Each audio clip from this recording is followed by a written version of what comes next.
du mal, non, loin de là. Alors, je vais vous présenter ici la vidéo de Sarah Messa. Voilà. J'ai présenté la vidéo de Sarah Messa et après, je vais poursuivre ma locution. Voilà. Comme il est de coutume. Alors, je vais vous présenter la vidéo de Sarah Messa rapidement et après, je poursuis ma locution. Chers camarades, un instant, s'il vous plaît. Alors, la vidéo en question. Un instant. Voilà. Je n'ai pas transféré ça sur le vrai compte. D'accord? Donc, je vais chercher la vidéo, puis je vais vous la présenter rapidement. Voilà. Alors, la vidéo de Sarah Messa, pour vous. Voilà. Alors, ce monsieur-là, ce Libanais-là, c'est lui qui a permis à Sarah Messa de faire, bien entendu, les vidéos, tout ce qui est vlog, etc. Ce monsieur-là, c'est le mari de Sarah Messa. Il était gravement malade. Votre soi-disant pasteur-là, allait lui imposer la main sous prétexte qu'il allait retrouver la guérison. Mais il est mort. Mais pendant sa maladie, pendant qu'il priait pour lui, il baisait sa femme. Un soi-disant pasteur, il baisait sa femme. Et cette Sarah Messa a attrapé ce dernier sur le lit en train de baiser Vital. Tu as baisé Vital. Et à l'époque, il est venu me voir quand j'étais à Cocody Angré, à la 7e tranche, pour parler avec précision, pour que je fasse une vidéo pour clasher cette dernière. Mais je ne l'ai pas fait parce que je ne rentre pas dans les bassesses comme ça. Il est venu me voir pour commander ma page. Parce qu'il était tellement aigri, foncièrement jaloux. Parce que Apoutou avait fait, je crois, 25 000 ou 30 000 connectés en ligne. Il voulait dépasser le record d'Apoutou. Moi, je ne suis pas en quête de gloire.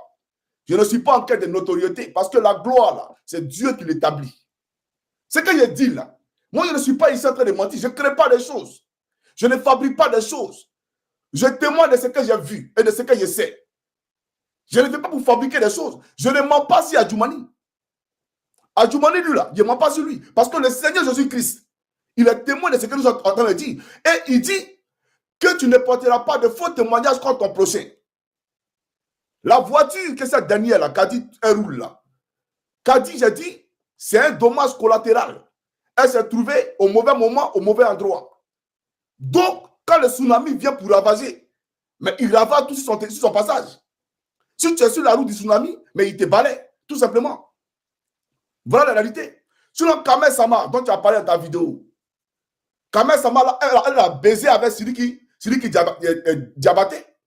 Sidiki Diabaté, le chanteur malien, mais il a baisé. Mais ça ne m'intéresse pas parce que Sidiki Diabaté n'est pas un élu de la République de Côte d'Ivoire. Sidiki Diabaté, là, s'il veut, il n'a qu'à lui donner des villas, des avions, ça ne m'intéresse pas parce que c'est son travail d'artiste là qui lui donne ça. N'est-ce pas? Donc, s'il a le moyen de lui offrir ce qu'il veut, il le fait. Mais je ne parle pas de ça parce que ça ne m'intéresse pas. Il n'est pas un élu local. Mais celui qui la baise pour payer voiture pour elle, en l'occurrence, à Djoumani, là, je parle de lui. Et tu dis, je fais croire aux Chinois qu'une semaine après, même si c'est un an après, dans toutes les femmes de Côte d'Ivoire, c'est la femme de Yoruba pour baiser. Dans toutes les femmes de Côte d'Ivoire, même si c'est un an après, il la baise. C'est la femme de Yoruba que Djoumani a vu pour baiser. C'est un pervers narcissique. Il faut comprendre ça. C'est un pervers narcissique. Parce que ça veut dire que du vivant d'Arafat, tu fantasmais sur la fille. Tu fantasmais sur la fille. Un infidèle notoire.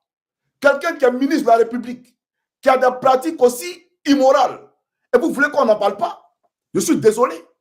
Tout ce qui est couru sera découvert. Tout ce qui est caché sera à la lumière.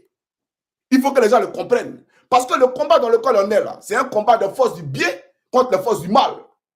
Et vous là, vous faites partie des forces du mal. C'est ça la réalité. Donc je ne suis pas ici en train d'affabuler. Sinon, s'il banne comme Tamar Robert, il n'a qu'à venir saisir les autorités finlandaises.